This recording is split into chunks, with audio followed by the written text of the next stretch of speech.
Vignesh Karthik direction பண்ணி act பண்ண hotspot படம் அதோட ட்ரெய்லர் கட் காரணமா தியேட்டர்களுக்கு ஃபேன்ஸ்களை வரவிடாம செஞ்சிட்டதா எல்லாருமே குற்றம் சாட்டிட்டு வராங்க. சமீபத்துல அமேசான் பிரைம் OTT தளத்துல வெளியான இந்த படத்தை பார்த்து ரசிகர்கள் இந்த படம் ரொம்ப நல்லா இருக்கு அப்படின்னு கொண்டாடிட்டு வராங்க. படம் நல்லா இல்ல அப்படின்னா செருப்பால அடிங்க அப்படின்னு படம் பார்க்க யாருமே தியேட்டருக்கு வராத நிலையில விக்னேஷ் கார்த்திக் புலம்பி தவிச்சாரு.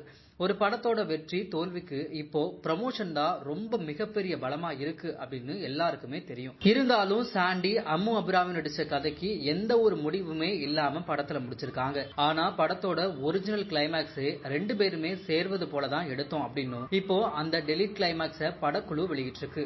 இத பார்த்த ஃபேன்ஸ் எல்லாருமே இத படத்துல வச்சிருக்கலாமே, ஏன் டெலிட் பண்ணிட்டீங்க அப்படின்னு கமெண்ட் பண்ணிட்டு வராங்க. அப்படி இருக்கிறப்போ விக்னேஷ் கார்த்தி வித்தியாசமான சிந்தனையும் படத்தை பலர் பாராட்டிட்டு வராங்க. அவரோட அடுத்த படம் நிச்சயமா தியேட்டர்ல வெற்றி படமா அமையும் அப்படின்னு தெரியுது.